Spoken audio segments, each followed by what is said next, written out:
Labas ka ng labas. Hi guys, gandang umaga ulit. 11:59, ay 10:59 pala. Mga 11 na. Yun, balik na ako garahe. Pero daan muna ako sa Israq.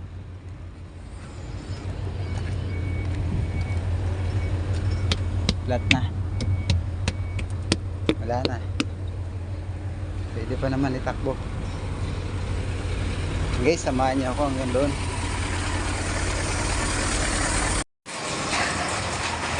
Ayan guys, nabulkit na. Yun, ang tama niya.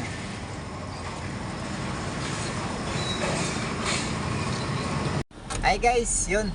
Dito na ako sa garahe. Go petrol lang sa Kalam. Siyempre, babanggitin ko na naman ang oras. And guys, salamat ulit sa panonood. Bye bye.